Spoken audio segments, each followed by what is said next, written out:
There's this book series you may have heard of called Lord of the Rings, and in it, there is this chapter called The Scouring of the Shire, which people like to talk about a lot, but no one actually knows what happens in it.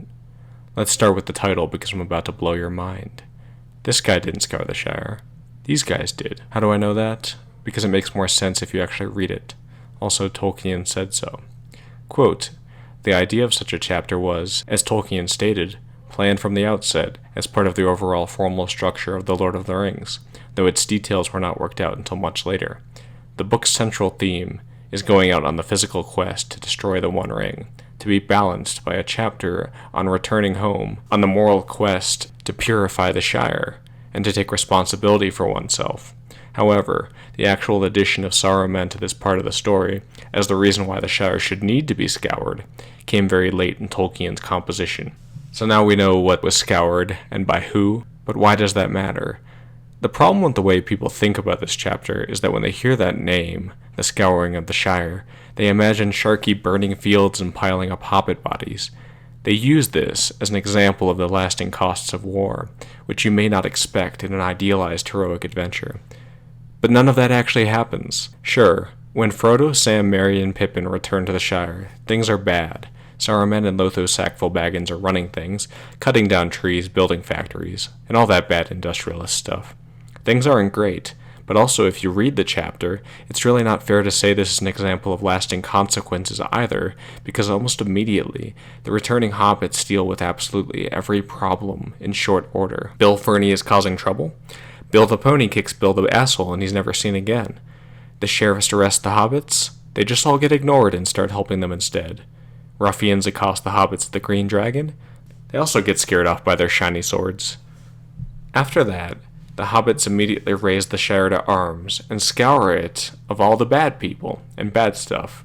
Here is how the book describes the Battle of Bywater. At last, all was over. Nearly 70 of the ruffians lay dead on the field, and a dozen were prisoners. 19 hobbits were killed, and some 30 were wounded. The dead ruffians were laden on wagons and hauled off to an old sand pit nearby, and there buried, in the battle pit, as it was afterwards called. The fallen hobbits were laid together in a grave on the hillside, where later a great stone was set up with a garden about it. So ended the Battle of Bywater, 1419, the last battle fought in the Shire, and the only battle since the Greenfields, 1417, away up in the North Farthing. In consequence, though it happily cost very few lives, it has a chapter to itself in the Red Book, and the names of all those who took part were made into a roll, and learned by heart by Shire historians. Some hobbits give their lives, but they do so heroically in defense of their land, and prove their quality, just like Bilbo and the members of the Fellowship did to the rest of Middle-earth. After that, the hobbits confront Sharky, aka Saruman, and offer him mercy, but Saruman berates Wormtongue, and is stabbed in the back for it. Evil destroys evil, and the hobbits begin the work of setting the Shire to rights. The labor of repair went on apace, and Sam was kept very busy. Hobbits can work like bees when the mood and the need comes on them. Now there were thousands of willing hands of all ages. Before Yule, not a brick was left standing of the new sheriff houses, or of anything that had been built by Sharky's men. The trees were the worst lost and damaged, for at Sharky's bidding, they had been cut down recklessly far and wide over the Shire, and Sam grieved over this more than anything else. For one thing, this hurt would take long to heal, and only his great-grandchildren, he thought, would see the Shire as it ought to be. Then suddenly, one day, for he had been too busy for weeks to give thoughts to his adventures, he remembered the gift of Galadriel. So Sam planted saplings in all of the places where specially beautiful or beloved trees had been destroyed. Spring surpassed his wildest hopes. His trees began to sprout and grow, as if time was in a hurry, and wished to make 1 year do for 20. In the party field, a beautiful young sapling leapt up. It had silver bark and long leaves, and burst into golden flowers in April. It was indeed a malorn, and it was the wonder of the neighborhood. In after years, as it grew in grace and beauty, it was known far and wide, and people would come long journeys to see it. The only malorn west of the mountains and east of the sea, and one of the finest in the world. Altogether, 1420 in the Shire was a marvelous year. The real point of this chapter is not to show the costs of war. It's to show how much the hobbits have changed and grown, to show how capable they have become. When they left the Shire in the Fellowship of the Ring, they were just as vulnerable and naive to the world as any other hobbit.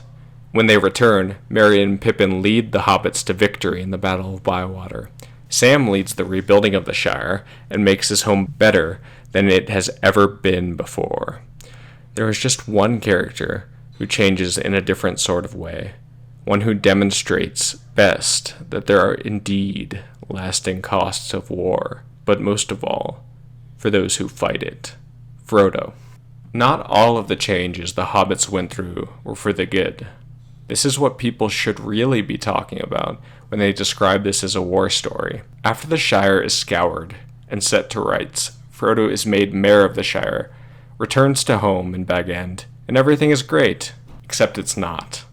Frodo bears wounds from his quests, real ones, like a Morgul blade to the shoulder, and psychological ones too. He is suffering in a very real way from PTSD, not from Sharky and his nonsense, but from all the horrific shit that he had to go through in all 3 books. It's false to say that all the consequences in this story play out in this one chapter at the very end of the last book. The consequences were building for hundreds and hundreds of pages. Quote, "All things now went well, with hope always of becoming still better, and Sam was busy and as full of delight as even a hobbit could wish. Nothing for him marred that whole year, except for some vague anxiety about his master. Frodo dropped quietly out of all the doings of the Shire, and Sam was pained to notice how little honor he had in his own country. Few people knew, or wanted to know, his deeds and adventures. Their admiration and respect were given mostly to Mr. Meriadoc and Mr. Peregrine, and if Sam had known it, to himself. Also in the autumn, there appeared a shadow of old troubles. One evening, Sam came into the study and found his master looking very strange. He was very pale, and his eyes seemed to see things far away. "What's the matter, Mr. Frodo?" said Sam. "I'm wounded," he answered. "Wounded. It will never really heal." Frodo is not the carefree young man who could spend 17 years making mischief with his friends in a safe and happy place like the Shire. He went to war, and it changed him, and he doesn't fit here anymore. So, he goes off to the Grey Havens to solve the permanent damage to his spirit. There is a reason why, when you go to war, you can't go home again. And it's not because the place you once knew changed. It's because you changed.